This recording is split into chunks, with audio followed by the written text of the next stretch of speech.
Hi everyone, this is Neel Raithatha, consultant audiologist and director of earwax. Thank you for joining me in my latest video using the iClearScope endoscope. And here we have a patient who needs to attend every year to have this crystallized dead skin removed from their medial ear canal, and more specifically the inner third, part of the ear canal we call the pars interna, and also their eardrum. Now, they attended last year, and it's a bit of a journey for the patient. They have to travel 5 hours in total, so it's a 2.5 hour car journey each way.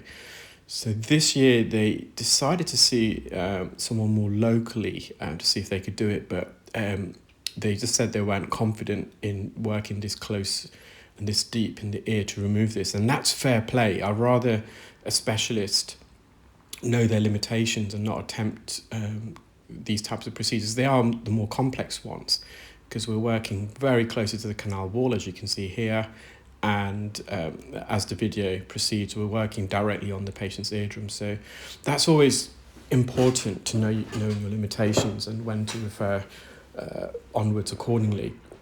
So they then arranged to visit myself. So the patient actually attended yesterday. So if you watch yesterday's video of the patient with a really swollen ear, I mentioned in that video, on yesterday during the clinic, I had at least 3 procedures that are really complex, this being one of them. And in total, they each lasted approximately about between 40 and 50 minutes. And our normal appointment slot is half an hour, and typically that's more than adequate to treat both ears, even if it's really impacted wax. And it also allows me enough time to decontaminate all my equipment, wipe down the clinic room, complete my clinical notes, and also write any onwards referral if necessary. So yeah, it was a really complex day yesterday, and I'm just showing you their right ear today. Otherwise, it's a long edit, and I've uploaded some quite long videos recently. So I will follow up tomorrow, hopefully, with their left ear procedure.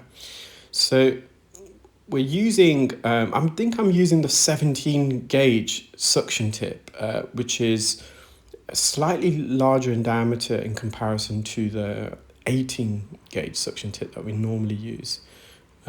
So some of you may be aware, I did mention it yesterday as well. So I'm now manufacturing my own range of suction tips, and they are available in the full range of suction tip gauge sizes. So ranging from the 14 gauge, which is the normal zonal suction tip, which has an outer diameter of about 2 or 2.1 millimeters, all the way to a 19 gauge suction tip, which has an outer diameter of 1.5. So we're doing 14, 15, 16, 17, 18 and 19 gauge suction tips, which gives the specialist a full repertoire of suction tips so they can select the most appropriate for the procedure and or even alternate during the procedure itself. Sometimes you may need to use multiple suction tips for different parts of the procedure.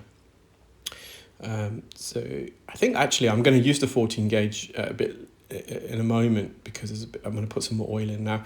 I just went for the forceps set. So the idea was just to kind of elevate the skin off the canal wall and allow enough space for me to then get the jaws of the forceps on either side of the crusted dead skin. But as I was peeling it from left to right, I was hoping that skin was going to remain in that position, but that skin then flapped back over to the left-hand side. So I was really, really close to the canal wall there with the forceps, but we just about managed to remove that without making contact. And the inner 2/3 of the ear canal, and if you've been watching my channel for a while, you're already aware of this, but I can't stress enough how sensitive it is. And that's because the inner 2/3 of the ear canal is made up of bone with the most thinnest layer of skin lining it, around 0.1 millimeters in thickness. So if you make contact with the bony part of the ear canal, the best way I can describe the pain is if you bump your shin into the side of a door or a table, for example, or chair. It's a very sharp, acute pain, and obviously being inside the ear, it's not going to be very comfortable for the patient. So why has this patient got this skin? Now, the reason why they've got this skin is for some reason, this skin is no longer migrating away. Now, the skin that lines the inner 2/3 of the ear canal, which is epithelial skin cells, those individual skin cells are all formed at the center of the eardrum, a region called where the hammer bone attaches to the eardrums. We call that part the hammer bone, the umbo. So all the skin cells originate from there. So that's the progenitor side. Then what happens is these individual skin cells slowly start to migrate. We call it the lateral migration of epithelial skin. And the way it migrates is, imagine if you have a pond or a little puddle and you drop a pebble in the center. You have those ripples forming from the center of the puddle or the pond, radiating outwards to the edge of the puddle, and in this case, the eardrum. And then once the individual skin cells have migrated off the eardrum, they are then lining the deepest part of the ear canal. And this migration process continues slowly but surely, approximately 0.3 millimeters, 3 millimeters a month, until it naturally migrates out of the ear. And during that process, it lines the inner 2/3 of the ear canal. But for some reason, the skin is not migrating. It's migrating up to the last third of the ear canal, and then it's stopping. And this is just something that is happening with the patient. So they have to just get it removed every year, and it does significantly affect their hearing. You may not think it, but now the eardrum itself is about 0.1 to 0.2 millimeters in thickness. So when you've got this additional crystallized layer of skin, it's going to add to the thickness of the eardrum. And when you add to the thickness of the eardrum, you not only increase the stiffness of the eardrum, but the mass. And that affects the processing and conductivity of both low frequency sounds, which are mainly affected by stiffness of the eardrum, and also the high frequency conduction of sound, which is normally associated with the mass of the eardrum. So if you've got an abnormally increased mass on your eardrum, you'll tend to have more of a high frequency loss. And if you've got increased stiffness of the eardrum, it typically affects your low frequency hearing. So what this patient was finding is not only reduced volume, but lack of clarity in speech. And they were particularly struggling with accents. They've recently started a new job which involves speaking to people from around the world, and up until prior to this crystallized skin taking effect, they were able to really hear quite well. But since this skin is formed, and it's kind of what made the patient think that it's time to have this removed.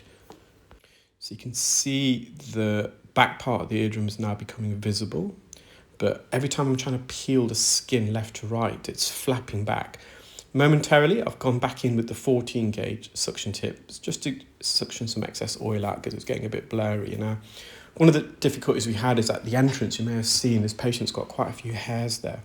So every time I was inserting the endoscope, because these hairs are coated with oil, and we do kind of dry out those hairs as much as possible, but it's smearing against the lens, so just wanted to get a bit more oil out. And skin, I'm just trying to find a piece at the top of the eardrum, or a posterior superior quadrant, to kind of peel it down, and you can see it moving, but it's quite strongly attached, and it's got this rebound action. So as I'm peeling it, it's flapping back, which makes it more difficult. Sometimes you can have softer skin, and that's a bit easier to peel, because once you've peeled it, it doesn't have that tendency of flapping back. It's almost like this crystallized skin has got muscle memory or skin memory. It kind of flaps back to its original position. Now, I've just lifted it enough where I can use the forceps, and because some of that crystallized skin was protruding away from the eardrum, it felt comfortable. There was minimal risk, if no risk really, unless you're you going gung-ho of that, the tip of the forceps making contact with the eardrum. So now, it may not be completely visible, but there is still some skin left on the eardrum, which I'm going to go back to a bit later. But for now, I'm just peeling almost this invisible layer of skin away from the ear canal. Now, some patients, when you've got this skin, you can see it was barely visible. Now, we all have different levels of sensitivity. So, for example, if you get 100 people and you have a little pin and you kind of prick the surface of the skin very gently, those 100 people are going to react all differently. Some people are going to not even notice that pinprick, whereas others will find it really uncomfortable. So this patient's got very sensitive ears, so even the tiniest amount of skin, this patient's fully attuned to it and can feel it there. So I just want to get as much out as possible for this patient, but obviously as safely as possible. But fortunately, I think I was able to get all of it out from this ear. So you got this piece of skin here. It's attached kind of centrally down the vertical line of the hammer bone, which we call the malleus. There's also some skin top of the ear canal, which I think I'm going to go for in a moment. Oh, here we are. Yeah. So, and it's barely kind of visible. You can just see the outline, and it extends on to the right hand side of the ear canal here. So I'm just trying to glide the edge of the suction tip across. Now, could use the correct, but this part of the ear, in particular, the anterior aspect, very deep, is really sensitive. I think I am going to use the correct in a moment for a bit of skin, a bit more away from the, not as deep as this. So you see that skin just flat back, the suction tip got blocked, so it just came away. So just working on the anterior part of the canal in the anterior recess. So I want to peel that right to left now. And these crystallized pieces of skin, it's almost like shards of glass. They were so rough edged. But again, this patient, they've had the procedure done a couple of times now with myself, so they're very comfortable. And patient even said, because I was trying to explain to the patient what I'm doing, because especially when I'm working in the sensitive part of the ear, and this patient was very relaxed because he's got full faith in myself, because he's seen me a few times and actually found me on Facebook, so they may be watching this. So hello, if you are, and I hope you got back home safely. So just again in the middle of the eardrum,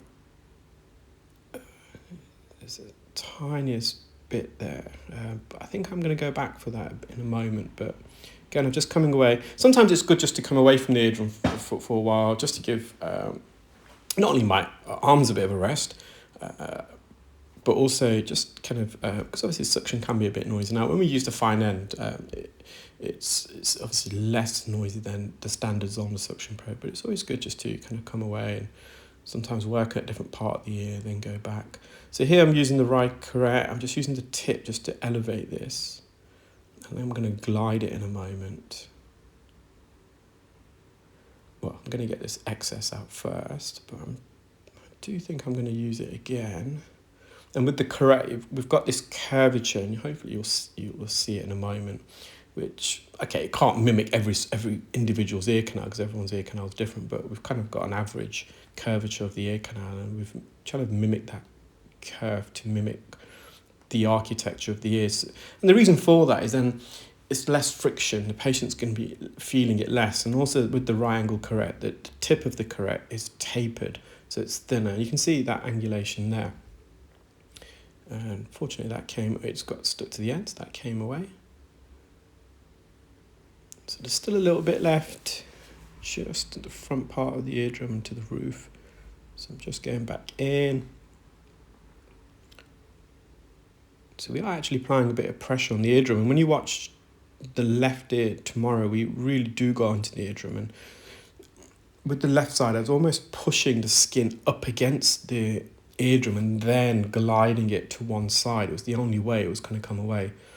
But it has to be measured pressure. Obviously, if you put too much pressure, you're going to cause trauma. So I've managed to glide the bottom section. There we are, I've got a good grip there. I've just peeled it away. I think that's all of it. There might be a little bit just at the roof, but that's job well done in my opinion. Well, I hope you enjoyed that video, guys. Take care, keep well, and speak soon. Bye.